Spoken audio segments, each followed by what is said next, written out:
This is my heater. I dare you to hit it. He'll be sorry. Want the heater? I'll give it to you. Basketball, maybe they don't hit it. A swing and a drive to deep right. Clear the deck. Cannonball coming. Left field. It is out of here. What up? What's good? Baseball Unstitched. We are back. And we got a good show for you today. I'm not sure if you can tell, and if you're on YouTube, you can, but we've got an extra face in the crowd today. Our one and only stat guy, Jackson Scudder, is on the pod this week as we jump right into everything that happened in baseball, but focusing a lot on the guys who got non-tendered this week and a couple guys who we believe could be impact bats next year and or guys who may have a resurgence after leaving their previous team. Additionally, too, we're going to see if we have some time for our new segment, which is Jackson's Bullpen, where he's going to come in pretty hot and heavy and talk to you guys about something pitching related that he's passionate about that day. It's going to be fun. I'm excited. And we have no idea what he's going to be talking about. Yeah, so we're leaving it up to him. Let's hope it's not about like seam shifted wake or anything, because, you know, sometimes these brains don't process those types of things. That's above my head. That's above my pay grade. And finally, of course, we will be talking about the one-for-one swap that the Baltimore Orioles and the Los Angeles Angels made for Grayson Rodriguez for Taylor Ward in a little bit more depth. But first, as always, wait, but not really. Jackson, how was your weekend, man? Oh. Weekend was pretty good. Just got done with school. Went to the golf range a couple times. Got the swing dialed in. Swing's feeling good. Yeah, vibes are high. Vibes are high. I'll tell you what. I'll tell you what I would tell any golfer trying to get better. If you want to shoot lower scores, spend more time on the putting green, not on the driving range. But no, every time I go to the driving range, I hit like 4 wedges and then just start banging drivers. So don't ever take my advice.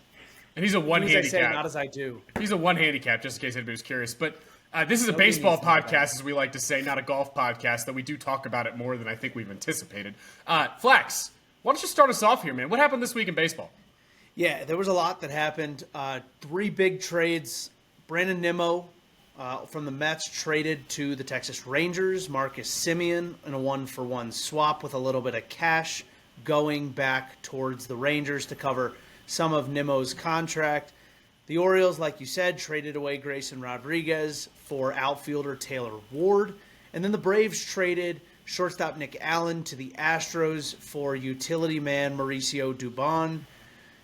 It was a wild world of trades this week. Stuff is happening. Phil Maton with the Cubs, 2 years, $14 million with a 2028 club option in year 3. Raisel Iglesias, right-hander, retained by the Braves for $16 million 1 year. Frankie Montas, who was signed on a multi-year deal by the Mets last year as a starter, got injured, didn't really get used a whole lot this year, was released by the Mets. And then the Rockies retained Warren Schaefer, their interim manager, for 2025 for the managerial job in 2026. We lost Jackson. Yeah, we'll find him back here in a minute. First official move by DePodesta and team. I have a feeling that they were ready to stick with the guy who the actual roster was pretty comfortable with and knew in year 1 of what will probably be a lot of evaluation for the Colorado Rockies in that front office. Moving real quick into qualifying offers, the deadline to accept the qualifying offer that was extended to you came and went this week. There were, I believe, 13 qualifying offers put out there this year. For those of you who don't know, the qualifying offer is a 1-year contract that is based on the average amount that everybody in the MLB is currently making. Currently, that is $22.025 million for a 1-year contract. If the player accepts that contract, that'll be their salary for the year, and the team will retain them. If they do not accept the contract, teams have the ability then to gain and earn compensation for that player if signed in free agency. So the guys who accepted their qualifying offers this week, Trent Grisham of the New York Yankees, Gleyber Torres of the Detroit Tigers, Shota Imanaga of the Chicago Cubs, and Brandon Woodruff of the Milwaukee Brewers. The guys who declined their offers, plus the compensation of which the team who previously had them would be given, are Kyle Tucker, who, when signed, would give a comp round B pick to the Chicago Cubs, Zach Gallen, who has the most interesting version of compensation. If he's to sign for more than $50 million, the Detroit Diamondbacks would get a pick between the first round and compensation round A. If he signs for less than $50 million in total value, they would get a pick after comp round B. Bo Bichette, Dylan Cease, Edwin Diaz, Michael King, Kyle Schwarber, Ranger Suarez, and Framber Valdez round out the other guys who declined their qualifying offers to seek other free agency. All of those players would be worth a comp pick after the fourth round for the team who they were previously on. So very excited to see what happens here. I think we've added some very good free agents to the pool that we expected to see decline these qualifying offers at the end of the day. And then the final note that we have today is the Rule 5 protection deadline did pass, which is why we're going to be talking about players who did not get tendered contracts today. So a lot on the docket here, Flax. We're not sure where Jackson is. That's fine. No big deal. We're going to keep rocking and rolling like we do every week. Let's start with one of the big discussed non-tenders, or players who did not get tendered a contract, who is now a free agent. That's Adolis Garcia. This is a guy that we've talked about for the last couple of years. Absolute roller coaster of a career for Garcia. This is a guy who in 766 games has slashed .237, .293, .441, 141 home runs. His WOBA is above league average for his career at .314. A lot of swing and miss in the bat, but it's a guy who we really have seen in the past show that he could be an impact bat, and had an absolutely magical run in 2023 when the Texas Rangers won the World Series. Somebody who's trying to get back on track. What are your thoughts on Garcia not getting a contract? It was the most obvious non-tender as far as the Rangers were concerned. The last 2 years have been declining. When you look at his body of work over the extended period of time, it's a big bell curve, right? The reality of the situation is, even if it gets better this year, likely level water isn't that much higher than what he's performed. So letting him go for the amount of money that he'd probably get in arbitration, which coincidentally, because of how good he was in 23, got set at probably too high of a rate for what's realistic for his numbers, led to this, right? There's no world in which the Rangers expect him to be really, really high up there. If it does come down to it at the end of free agency, there's a real possibility you could present him with a free agent offering that's far lower than what that arbitration would be for a one-year deal. But the likelihood is somebody's going to go sign him for around or under what arbitration is, hoping that they get the upside of what he provided earlier on, back in 22, 23. Yeah, I think there's a lot of data-driven groups who are going to look at him and say we could probably find a way to help this guy regress back to his mean. Obviously, the last 2 years have not been what people wanted. The big thing that Garcia brings to the table, very simply, is a ton of pop, right? This is a guy who really goes after baseballs, gets the bat head out there, and the long ball is what you're looking for. Now, the flip side is, right, Fangraphs at the current moment has Adolis Garcia at a 26% K rate projected in 2026. We all know that he is a high K rate guy, but I think that is something that will scare certain teams off.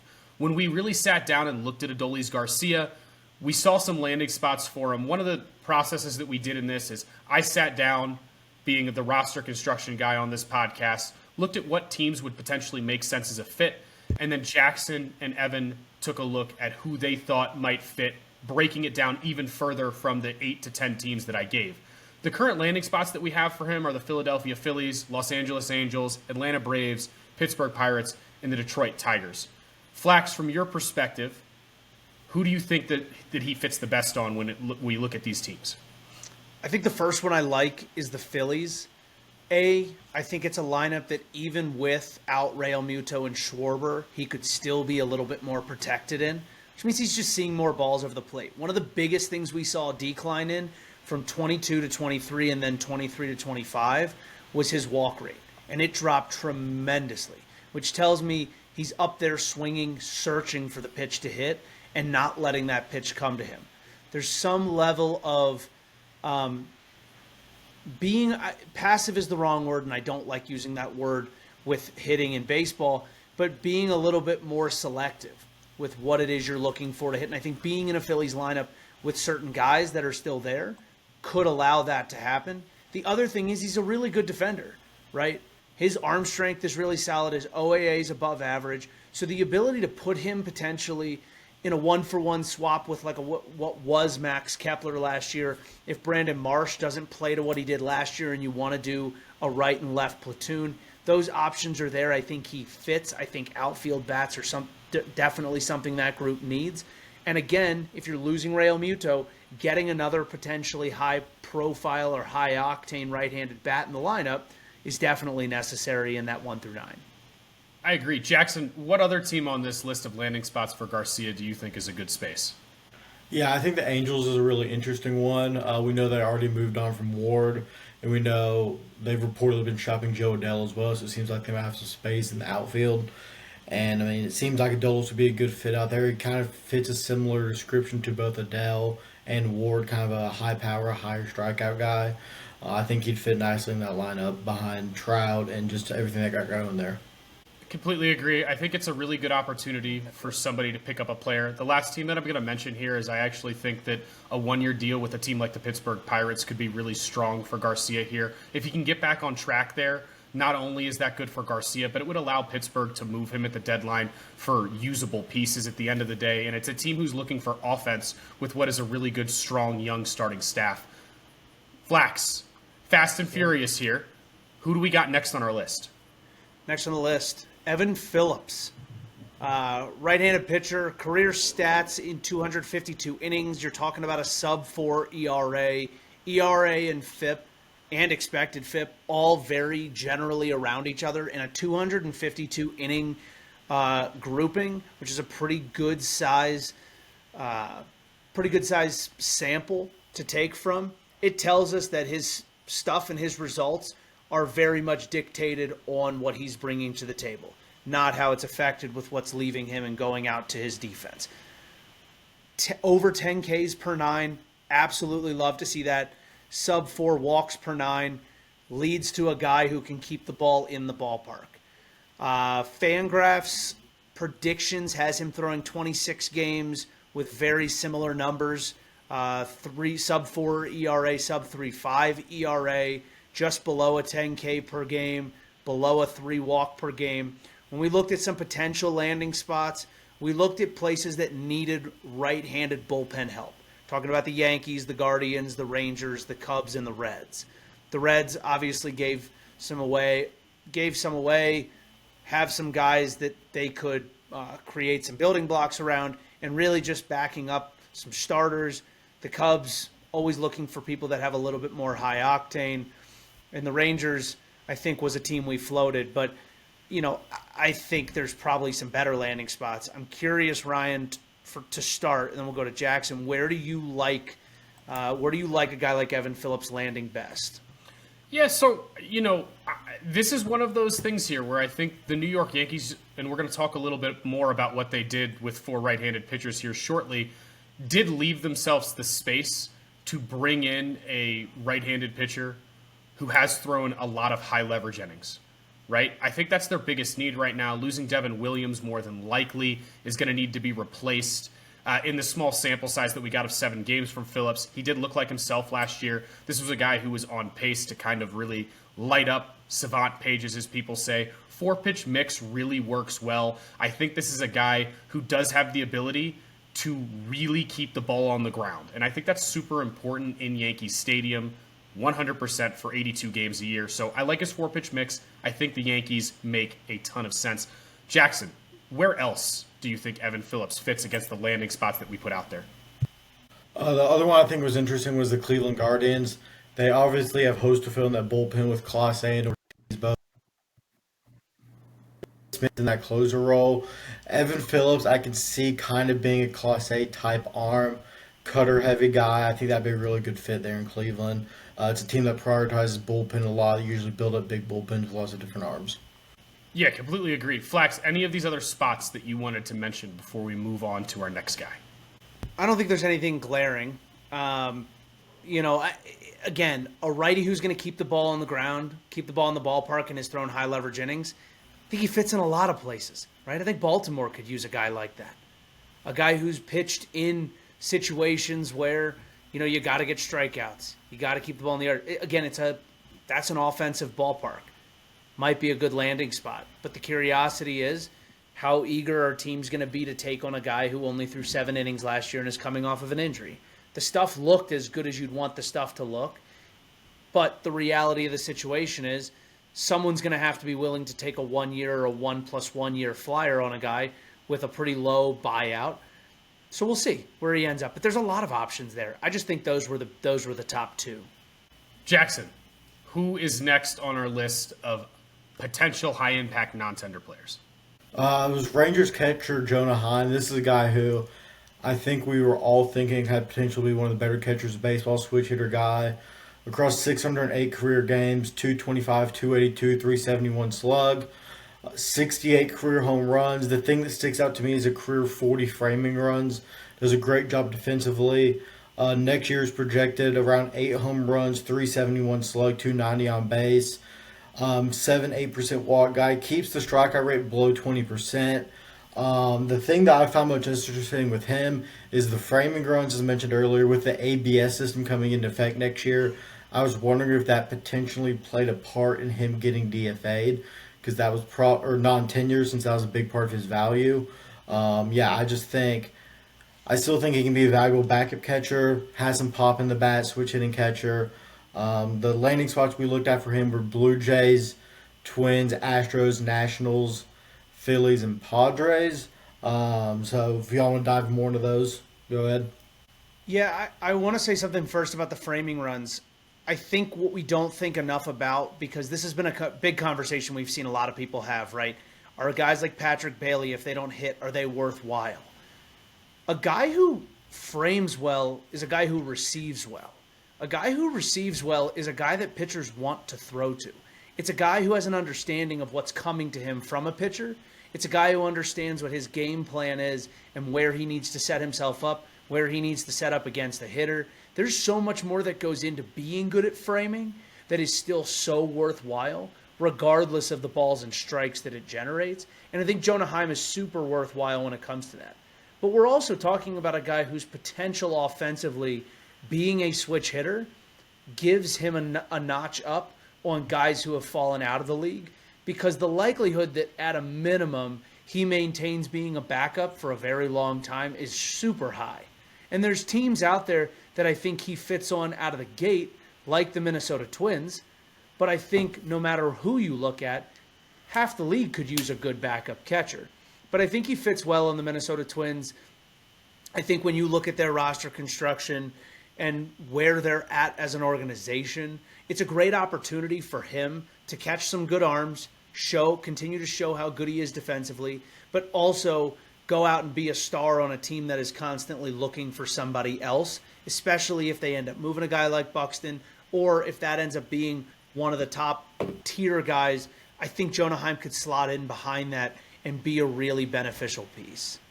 Yeah, I completely agree with you. The Twins could definitely use some veteran presence, right, with everything going on at the current moment. I think you've got a lot of young guys who will continue to need leadership, whether or not they hold on to their stalwart type guys, which they're proving right now. Guys like Buxton, Pablo Lopez, Joe Ryan, probably not going to be on the roster next year, or at least 2 out of 3 of those names. Another 2 places that we talked about, one obviously my hometown team in the Washington Nationals. The current moment, Keibert Ruiz defensively has not been great. There's been a lot of discussion about pulling him from the catcher spot. Plus, the upside on him was the fact that he is also a switch hitting catcher, and the offense has not been what people want unless it's 100-mile-an-hour fastballs up in the zone, which he absolutely demolishes on a regular basis.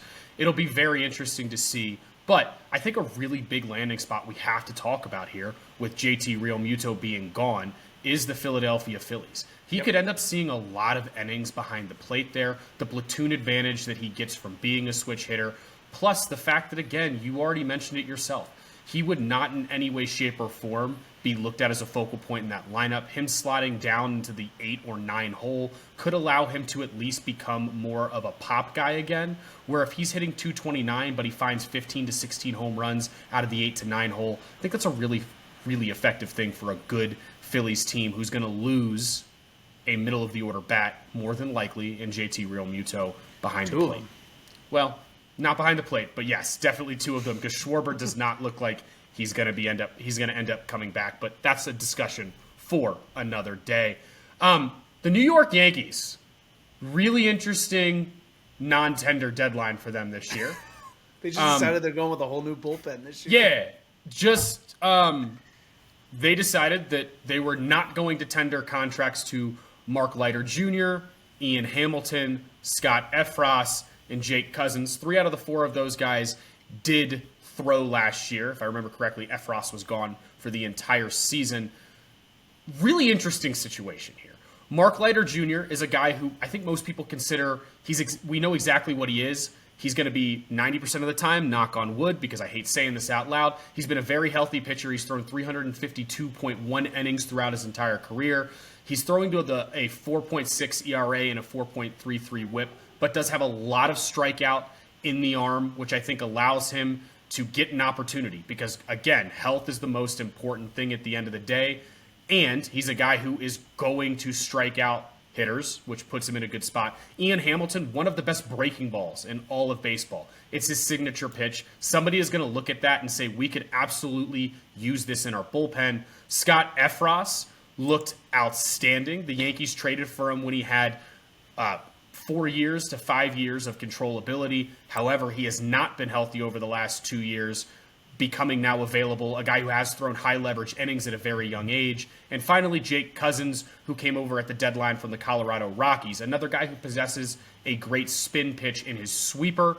So the expectation is that's another guy that teams are going to look at as a potential piece that they can really find a way to accelerate. Now, I say that. Cousins in his career, 90.2 innings to a 2.78 ERA with a 12.41 Ks per 9. Yes, he does walk 5.66 per 9, which probably needs to be figured out. But, guys, these are right-handed relievers that are now in the market for everybody. I think this is a really interesting situation.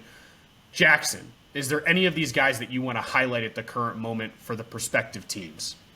Yeah, the one I looked at with here was very interested with was Scott Efros. This is a guy 2-3 years ago, and he was traded over. I really liked him. Is a lower slot guy, gets down here, if even lower. Has a good changeup, good big sweeping slider, gets a lot of whiffs, gets a lot of ground balls. He's thrown 14 innings in the last 2 years. We don't know who he is, and we don't know what to expect out of him right now. But I really like what he could be. 2.21 walks per 9 across his career is also a really good number. I mean, this is a guy when healthy who can control the zone, get strikeouts, keep the walk numbers low, and he's just a really weird arm. I still think he can be a very good impact arm when healthy. I could see a team like this just screams Rays in my opinion. He seems like such a Tampa Bay Ray in my opinion. Just fits right in the mold of what they do down there. I think if he can stay healthy, Efros will be a really good middle reliever next year. I think the only other place I look at for him, and only because it's a guy they like a style of pitcher they've had before that they liked, is the Giants. Right? That is a bullpen that needs to fill some gaps from last year. I don't think it's a thin bullpen, but you need bullpen depth, right? You got to sign guys. I would not be shocked to see him sign a 1-year deal that's not very high, that a team, by the time they get to spring training and see what he does, would not be unhappy just DFAing him and paying him out and moving on to somebody else, right? Coming to spring training with a little bit of extra depth. The likelihood is wherever he goes, that will most likely be the situation he's in, unless he goes to like a Pittsburgh or he goes to a Colorado. That's also another spot I could see him going, right? The whole goal of Colorado is to do something a little different right now. They love Jimmy Herget because his arm slot is a little weird. I wouldn't be shocked to see them go get another weird arm slot like this, right? Guys that are way over the top or guys that are coming out of the side. The other 3 are really interesting use cases because you're talking about guys that threw around 40-ish innings last year, which to be honest, for a middle reliever, is a pretty good bulk of innings when you're looking at a full season of guys that got used in such a carousel by that organization and by Aaron Boone. Their choice to not bring any of them back, I think a lot of Yankees fans look at Mark Leiter Jr. and all they think about is the bad and never the good. But there were a lot of cleanup jobs that he had to deal with. A lot of times where he came in with men on base because the big guns that were supposed to be doing their job weren't doing their job the way that they had been. So I think these are all guys that are going to end up slotting in better bullpens than people realize because the stuff is there. And better bullpens generally give positions to these guys so that when you're up 3, down 3 in the middle of the game in the 6th inning and you need a guy to go out there and get a hold in the lower bottom half of a lineup, these are the guys you turn to that just consistently churn out 2.5 to 3 ERAs over a 50-inning period. Yeah, I think the only one that I highlight, too, is going to be Ian Hamilton. It's just really simple. He's got one of the better sliders in all of baseball at the current moment, right? We're talking about a guy who's throwing that slider 48% of the time, 44% to lefties, 51% to righty, 27% to lefties, 46% to righties for a 38% across the board. I apologize. I'm really excited to see what he ends up doing. I think that this is the type of guy who, yes, I get it, he doesn't throw as hard, but I think you're going to see somebody put a Matt Brash type plan into place for him where he is going to start throwing the slider more than he throws any of his other pitches. Very excited to see what happens with him, as he is another guy who the Yankees did at times, similar to the cleanup job statement that you made, rely on him for some higher leverage innings. So it'll be really interesting to see what happens to Ian Hamilton. Landing spots for right-handed relievers. Let's be very clear, guys. We could have said the entirety of baseball, but we did want to break this down to you. 12 landing spots of teams that we expect to be aggressive in the reliever market across the board. Boston Red Sox, Baltimore Orioles, Toronto Blue Jays, Cleveland Guardians, Detroit Tigers, Minnesota Twins, Texas Rangers, New York Mets, Philadelphia Phillies, Chicago Cubs, the New York Yankees, because, yeah, they just gave up 4 of them, and the San Francisco Giants. But Flax, there's more. Who's the next guy on our list? More chicken non-tenders, as I like to call them. J.J. Bleday, outfielder, was with the Athletics, was drafted, I think, 4th overall by the Marlins, was a highly, highly coveted prospect coming out of Vanderbilt in college. He's played 404 career games, put up a slash line that we would not love to be reading, a 215, 307, 394. Talking about 49 home runs, a 307 WOBA, a 3.2 FWAR. Unfortunately, negative outs above average, negative 16. And when we start talking about outfield, this is where OAA actually fits, right? These are range-based stats. These are stats based on how much field of ground you cover. The likelihood is, with as good of an arm as he has, which is above average, he should be playing right field with a really, really good center fielder. When we look at his prediction for 2026, Fangraphs has him playing 62 games, a little bit better slash line, 231, 320, 412, 9 home runs, a 104 WRC plus, a 319 WOBA, with 31 RBIs. Basically, an average big league player. There's a world in which that is not a bad thing to be a 4th outfielder with strong defense. You're the kind of guy who comes in the 8th inning when your team has a 1 or 2 run lead. They put you in right field to take over the guy who's got a really good bat but doesn't necessarily, do anything significant on defense. I think there's a lot of places he could land. The places that we put out so far, the Royals, the White Sox, the Angels, the Braves, and the Pirates. I'm going to throw one more out there.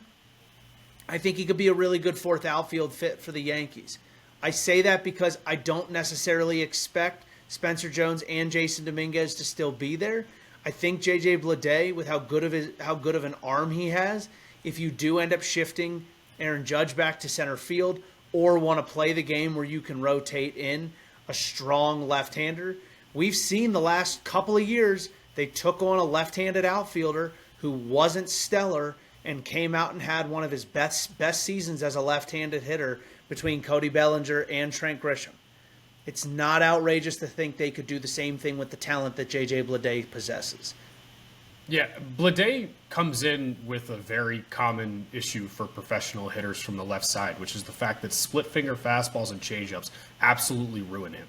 There's no and other they're way really, to put it. really, really good at the big league level. Yeah, they're unbelievable at the big league level. Let's be clear. But Yeah. this is a guy who has shown last year he had 270 off fastballs, right? Maybe the slug wasn't as high as people would have liked, but this is the guy who can hit a big league fastball, which is extremely important. I'm excited to see what he does in the offseason in order to try to mitigate the effect of the off-speed pitch. We'll see really what happens at the end of the day. This is a guy who I think could be looked at as a really solid, as you said, fourth outfielder, left-handed bat against righties coming off of the bench, but we have to be able to hit that pitch a little bit better or simply be able to leave it alone when it's out of the zone. I think this is a guy with a lot of upside still. This is a guy who we watched tear up the college circuit, so we know that he's got that it factor somewhere in him. I do agree with you that with the success the Yankees have had with turning around the careers of left-handed hitters who have a good bit of pop in their bat, they could be a great fit. I did want to elaborate a little bit more, though, on the Kansas City Royals. I think this is a team that's going to be looking for more outfield depth at the end of the day. Bleday, like you said, though he is not the rangiest of outfielders, does have a good enough arm to play in that outfield. Plus, the Royals at the current moment, we do think are a fit for a guy potentially like Harrison Bader. Kyle Isbell is a guy who has a ton of range to begin with. It could be a decent pairing from an overall standpoint. I do like the Kansas City Royals as a potential fit at the end of the day for Bleday. Jackson, any other spaces or teams within our list here that you think Bleday would fit in well? Yeah, we were talking about this yesterday, building this outline together. The first team that came to mind for me was the Pirates. I think that would just be such a good fit up there. They need the lineup depth. They need some more pop in that lineup. I feel like that would be more low stress for him. I think, especially if they spend some money this offseason, they could even get some more bats around him for it to work out better. I think the Pirates feels like a really good fit. Move him across the coast. I think he'd do great in that park. I really think Pirates would be a good fit for him. I do, and I want to go back real quick to what I said about the Yankees. When you think about the trajectory of what Trent Grisham was for them, they took him on with the Juan Soto trade. He still had a couple of years of control left. The first year, he didn't play that much, right? It was a process of getting him figured out. I think they spent a lot of time getting him hitting the off-speed better, hitting the changeup, hitting the split finger, which he went from a negative run value to a positive run value from one year to the next. And he hit the fastball unbelievably well this year, something Bleday already does. So you could take on a J.J. Bleday here with an opportunity to maybe have him for a couple of years, knowing Grisham's still there with his qualifying offer. You're going to have two young guys that, again, I think they're going to move on from, and then see where you're at next year where you could have this similar progression work through. Sounds like a thread, so keep your eyes out for it on Twitter later this week. Just added work to my calendar. I love that. Jackson, who's the last non-tendered player that we're going to talk about today? Our last one is a really interesting one. Michael Tolya, Rockies first baseman. This is a guy, if you look at his career stats, has just a 70 WRC plus, -3 FWAR. You're not smiling. You're not happy about all that. But in 2024 was electric. Looked like he was a future first baseman for the Rockies. In 116 games, slugged .456 with 25 home runs, 329 WOBA, had a WRC plus hanging around 100. This was a guy who actually hit a little bit better on the road than he did at Coors. Had a rough season last year for the Rockies, but there is a ton of power in that bat. Is a high strikeout guy, and he's always going to be a high strikeout guy. But I think if he gets in the right fit and a team uses him in matchups where they benefit him a lot, this is a guy who can be a 15, 20 homer guy, a good backup first baseman, a good DH option. I think he can still be a very valuable bat in this league. He's also going to cost you nothing. Yes. Nothing. Right. That's the biggest value there. It's a flyer. It's an opportunity to go after a switch hitter that can neutralize pitching and potentially have pop. This screams Washington Nationals or Miami Marlins. There is an opportunity here where this guy fits in the NL East and either of these two teams, just in a place where they have shown the ability to take young hitters and start to develop their ability to become big league hitters. Look at what the Marlins did with a guy like Kyle Stowers last year. It's not crazy to think that over time we could see teams like the Marlins do this same thing with other players. I think Tolio would be a really good fit there. You're also talking about a young lineup where he fits and meshes with guys that are very similar hitters. Conine is coming back. I mentioned Stowers. He's still there. Gustin Ramirez is in that lineup. They have good bats. It's very, very possible they go grab him on a very low contract with an opportunity to see what he can do. I think very similarly about their trade to Matt Mervis last year, right? It was a guy who, especially in spring training, we saw a ton of potential upside. It didn't pan out during the year, but not all of them are going to hit. But again, it's not going to cost you a lot to give it a try. And I don't think that Matt Mervis addition set the Marlins back in the season. I would say they actually got worse when they released him, not because of him, but just for the sake of their record, they stopped playing good baseball around a similar time. But I do think it's very fascinating that that's a really good spot from a developmental perspective for him to be. Yeah, I think Matt Mervis was my really good example, too, and I was going to bring it up if you did it with the Miami Marlins. Oops. And we've already watched them do that once, right? This is a guy who has potential pop. I think that very analytical group does like when players put the ball in the air at the end of the day and have the ability to put the ball over the fence to combo that. This guy's a switch hitter in Tolia as well, which I think is even more intriguing to a heavily analytical group. I think the other spot, again, that we talked about was the Washington Nationals. We've already had a guy like Josh Bell, who ironically, though he has much better second halves of the season than Tolia has shown and does consistently end up swinging the bat, is a very similar overall build of player. I think that first base is one of the spots that's more of a question for this younger team, and I could see the Nationals taking a one-year flyer on a guy like this, especially, again, with a very young front office that is seemingly a little bit more analytically heavy. The new hitting coach is a guy who I think they would love to pair with players like Tolia, again, depending on his feeling against whether or not he can do something with a player at the end of the day. So, that's our non-tenders. These are the guys who, at the end of the day, were not given a contract or now free agents that we believe could potentially find themselves on rosters and be names that you end up talking about in 2026. Excited to see what these guys do at the end of the day. Let's move on to the next segment. We need a great jingle for this. We'll figure that out one day. But the first ever Jackson's Bullpen, which I'm a little scared because Flax and I have no clue what the young man's going to bring to the table. I think we should do. I think the jingle should be like the opening of a bullpen. But yeah, or maybe it'll just be Wild Thing. It's one of the two. All right, boys, let's have some fun today. All right, took me a little bit to kind of decide what I wanted to talk about, but this has been something that I've always been fascinated with, especially the past couple of years when I've seen it more and more, and that is, this is a term I came up with that might have a different term. It's called two-sided pitchers, and this is pitchers who use two completely different usage rates when facing a righty versus facing a lefty. Basically, it's like two different pitchers.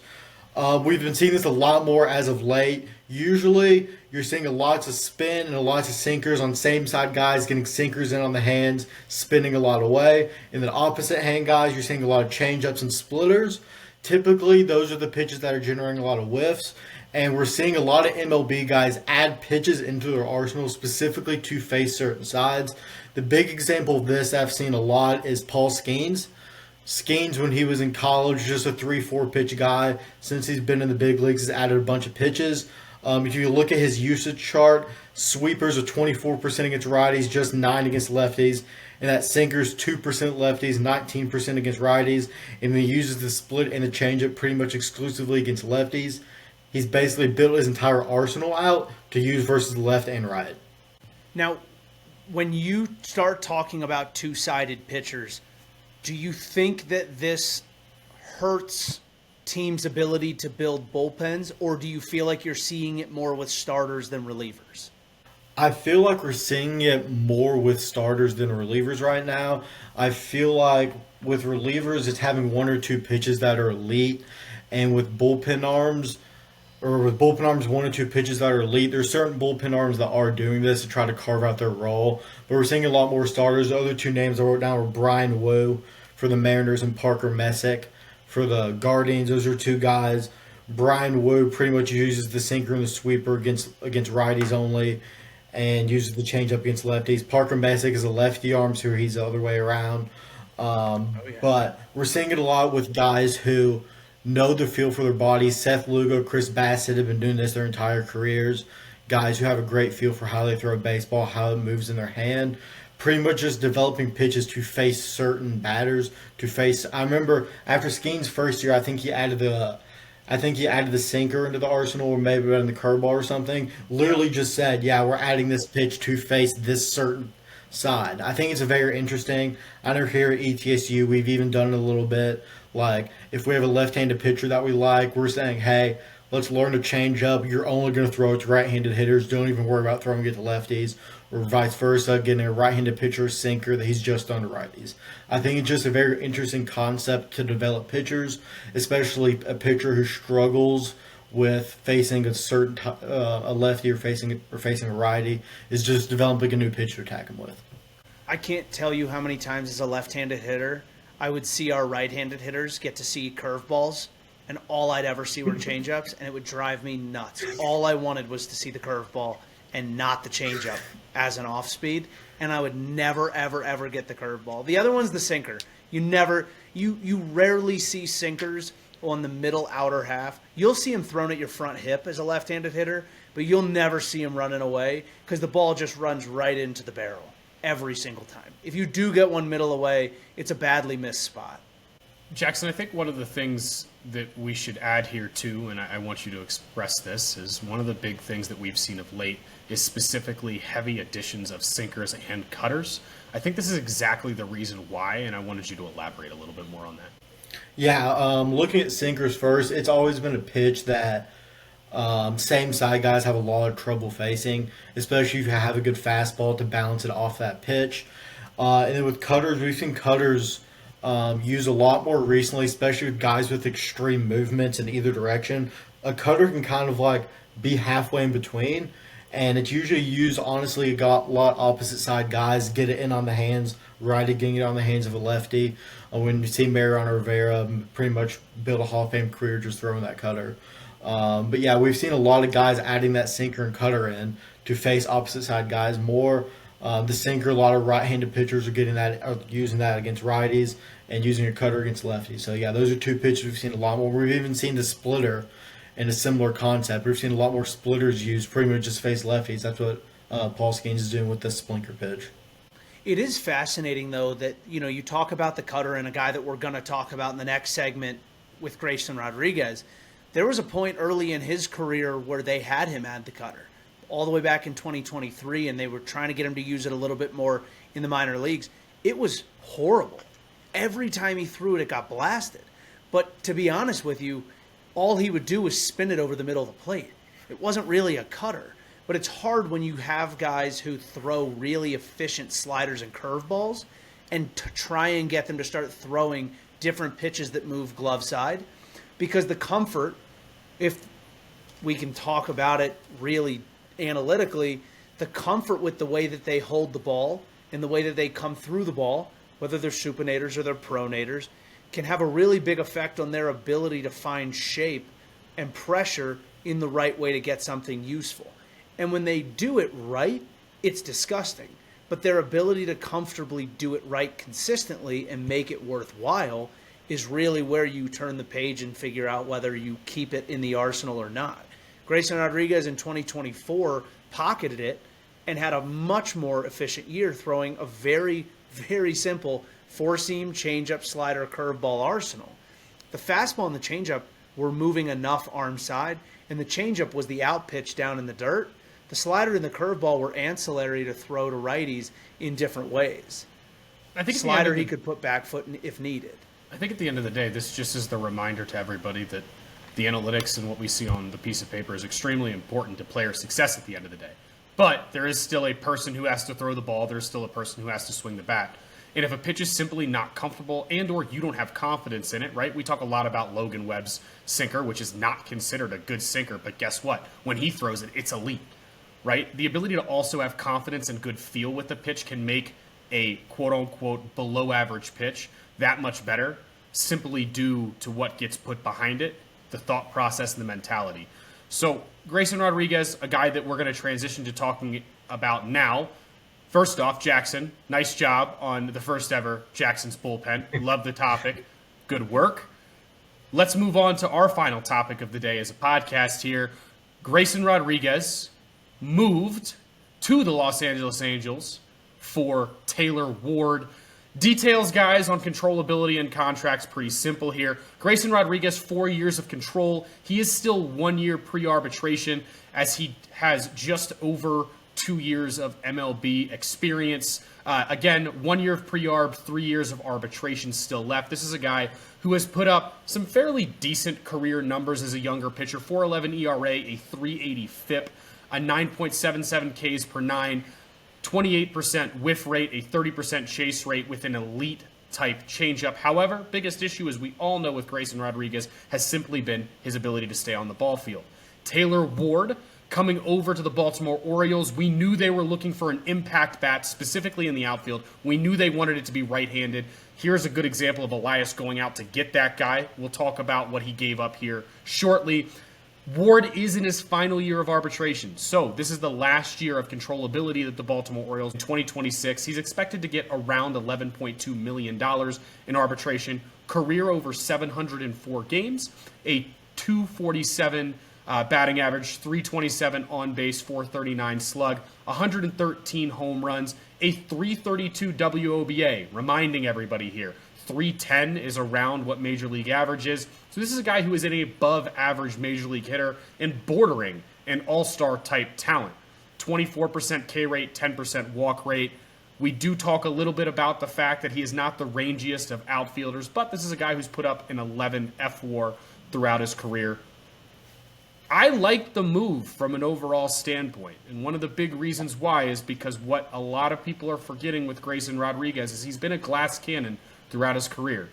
The biggest priority, I think, right now for Baltimore at the end of the day is consistency within the roster construction. That's my area of expertise. At the end of the day, if I can't expect you to throw innings as a starter and I have as much, in reality, whether people want to admit it or not, 3 to 5 level starting depth in the Orioles organization, just a lot of guys who have been hurt, I'm probably going to need to give up one of those guys for one of the bats and then go look somewhere else. So at the end of the day, I do think this is probably a relatively decent move for both teams, with the Orioles getting the bat they need and the Los Angeles Angels getting an upside right-handed arm pending he can stay healthy. Flax, this is your team in the Baltimore Orioles. Where do you stand on this move? Well, let's start with this. We are, November 24th, 25th when this comes out tomorrow. It is way too early to talk about where this does or does not impact either team's roster construction come March 27th. It's too early. Where the Orioles will be at from a pitching perspective to say that they just gave up one of their best possible arms for next year, it's too early to say that. We could be talking about a team that goes and snags 2 of the top 3 free agent arms. For the Angels, right? They could be a team that goes and adds 2 bats that are twice as good as Taylor Ward. This could be the offseason that they go fully in to get Mike Trout back in the postseason, right? It's way too early to have that conversation. But when you want to talk about where I think both teams probably benefit from this situation, I think for the Orioles, they don't view any of their extensive roster of bats and outfielders as a logjam. When you have as many injuries as they did last year, there's no world in which you view any player on your roster as a logjam. Everyone is a surplus. Everyone is depth until they don't fit on the 40-man, and you can't put them with options in AAA where you need that depth to live. When you start looking at the Angels with Grayson Rodriguez, they already had to move Taylor Ward. There was probably 2 options here with Taylor Ward. You move him to somebody who had prospects to offer you. The Angels don't seem to care much for prospects, if we're being honest. Their pipeline has generally been pretty thin because guys don't stay in the minor leagues very long for them. So the likelihood is when they were faced with their options, it was, do I take a couple of prospects or do I take a potential really high upside, long controllability arm that, if staying healthy, could be 3.5 years of really good control? And I say 3.5 years because let's be realistic here. The likelihood that they sign him to a long-term deal is probably fairly low. If Grayson pitches to his capabilities over the next 3 years, we're going to be talking about him like we talk about a guy like Tarek Skubal, who also has his litany of injury history that we just love to not talk about because of how good he's been the last 2 years. So when you take that opportunity that the Angels have, I think it was a smart move, obviously, for them, but I think it was a good move for the Orioles, too. Because, like you said, Mike Elias didn't know what he had in his hands. It was a wild card for the last 2 years. He said it during the GM meetings before he even moved him, that Grayson Rodriguez was a little bit of a wild card on the roster. That should have told everybody he was ready to move him. And my initial reaction was, man, I wish he got more, because when the old regime moved Dylan Bundy to the Angels, who was far worse in his opportunity at the big league level, they did get more. And they turned him into Kyle Bradish, who is now potentially going to line up in the top 3 of the Orioles rotation next year. So, again, it's too early to truly know how this breaks down roster construction, but I think it was a good first move for both teams. I think it was a good starting point for both teams. Grayson should slot behind Yusei Kikuchi as their number 1, is my guess. Reed Detmers was already talked about being in that rotation consistently by Perry Minasian. When you start looking at what they're bringing to the table, it's an Angels team that could very well push the boundaries of competing in the wild card, but it's way too early to have that conversation. We don't speculate here. It's not part of our brand. It's not the way that we like to talk about these things. But looking at it on face value, it's a good first step for both organizations into the offseason. Jackson, thoughts on Grayson Rodriguez for Taylor Ward, the 1-to-1 swap? I've been a big Grayson fan for a long time now. I really love his fastball profile, but I mean, Flack said it best. Like, you have to be healthy to be valuable. I like this move for the Orioles. I think this is a team that try to win ball games this year, and I think Grayson was just too much of a wild card. You didn't know what you were getting. And Taylor Ward's a guy who the past 2 years at least has been relatively healthy. You know you're getting halfway respectable average defense. You're getting elite power. I mean, you're just getting a good ball play. I think they know they're getting out of Ward. They have plenty of outfield depth now. This is going to help them out even more. For the Angels, it's a high upside guy. I think Grayson Rodriguez has the potential to be a 3 ERA or lower guy if he ever gets truly healthy. Just don't know when or if that's going to be. I like the move for both sides. I think Ward's going to be a really good back. I could see him being 20, 25, 30 homer back for Baltimore next year. I think another thing before we wrap this up here that we should talk about a little bit is bringing in Taylor Ward and that surplus now that the Baltimore Orioles have allows them to also be really aggressive in the starting pitching trade market this year, which is something I think we all knew that they were going to be a part of at the end of the day. You're going to have to give up a lot to get some of these names that are out there, right? We've seen Hunter Green thrown out there. We've seen Joe Ryan thrown out there. Pablo Lopez. There are quite a few different arms and some that I didn't mention that are also going to be available via trade. And I do think Baltimore wants to play in that space. I think this allows them to play in that space at the end of the day because we know very well the track record of Mike Elias and then where he came from in the Houston Astros, that they're going to trade bats to get arms. It's just how this group operates. My final note here for the Angels is they're playing the lottery ticket game, and with 4 years of control, I think this is a great lottery ticket for them to strike at the end of the day, right? It's a guy you've seen produce at the major league level. You know if he's healthy, he can, and I think you look at the floor if healthy as a really good 4 to 5 in your rotation. Again, got to be on the field at the end of the day, which Grayson Rodriguez in his interviews did sound very confident he'd be ready for spring training. I think at the end of the day, we all hope to see him be healthy, because it really stinks to see guys with this good of an arm not be. I heard the same interview last offseason when he was coming off a lat issue to end the 2024 season. So, take it as you will. But when he starts throwing bullpens in January, that will be the true test. Final thoughts this week. I'll start. I don't think I've ever seen 3 1-for-1 trades in 1 week. That's where I'm at. Very interesting week of just 1-for-1s. Brandon Nimmo, Marcus Semien, Mauricio Dubon, Nick Allen, and Taylor Ward, Grayson Rodriguez. I think it's the first time I've ever seen 3 1-for-1s. Curious to see if that's the theme of the offseason. How fun would that be? My final thought, Alex Rodriguez's 3-part documentary on HBO premiered on November 6th, I believe. I don't think we talk enough about how good Alex Rodriguez actually was. Like, truly one of the greatest talents we've ever seen. I mean, we're talking about a guy who was an all-star for like 15 straight seasons, won 3 MVPs. He, I believe, in one of the interviews in the documentary was asked about the steroid usage and stuff, and he said, I think I could count, it was probably 7 or 8 homers that I hit during the period that I was using it as a means of recovery. And I kind of appreciate that, right? Like, you know, at least there's honesty about it. I think what was really funny for me was the interview I saw around Jeter. Alex Rodriguez lives and breathes baseball. Like, that's what I don't think people realize about the guy. And I have a great story that this just brought to mind. One of my assistant coaches in high school played with him on Team USA. And they were playing at these tournaments. And in the middle of the night, they were all like done for the day, went to bed. Middle of the night, Alex Rodriguez is knocking on their door because he just wanted to keep hitting. And they're in the middle of a hotel, like in the middle of nowhere. And so they took a bunch of balled up socks and tape and wrapped them around. And they went in the parking lot and they were all throwing BP to each other with balled up socks wrapped in tape. All because Alex Rodriguez is an absolute sicko for baseball.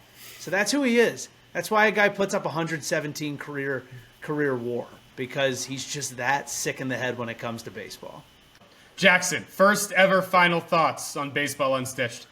For me, it's based off the Semien and Nimmo trade. I'm scared to see how much money Steve Cohen is about to put into the Mets this year. I think that move was to free up the outfield, and I don't know who's going to be in that outfield. I could see Bellinger, I could see Tucker. It could be both of them. Let's be honest here. We don't really know. I think Steve Cohen and this Mets team is about to go nuts, and I know I will be believing in them next year to start the year, just like I believed in them this past year and the year before that and the year before that. I think Steve Cohen is going to go nuts and make this team I think they're going to have a Dodger-level talent. Maybe not quite that level, obviously, but I think they're going to add 2 or 3 rotation arms, a bullpen arm or 2, and a couple really good outfielders. Carson Bench will get his shot in spring training at the very least. He'll get his shot for that spot, depending on, obviously, how much money they sink into those positions. The other thing I will say around that trade, the Mets did not, in my mind, I don't think consciously thought, oh, we're getting 2 extra years of $20+ million back. I don't think that was the intent of trading Nimmo, if I'm going to be honest. For Mets fans who feel like they cleared out money in the future, I don't think teams like this think that way, if I'm going to be honest. I think they live right here, right now, because, let's face it, they're going to be spending more than that $20 million in 3 years. And the luxury tax is going to be that much higher in 3 years, that it just won't matter. Yeah, I leave everybody on a similar thought. To Steve Cohen, the New York Mets is a philanthropic endeavor for him to spend his money on.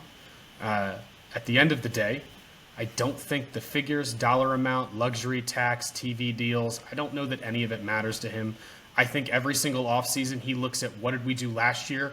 Was it acceptable or was it not? We didn't win the World Series. It wasn't acceptable. I will spend more money until we do. So I'm very interested to see what the Mets roster looks like by the end of the offseason. And I think as the Mets continue to try to get over the hump and win a World Series, I actually think Cohen will eventually get impatient enough to sign everybody he needs to, with the expectation that they can always move a contract if they have to, in reality, to free up money. But frankly, it doesn't matter. That's all we have for you guys today. We appreciate it as always. Jackson, nice first job on Jackson's bullpen. You'll see him next week, hopefully as well. But past that, as always, have a great week.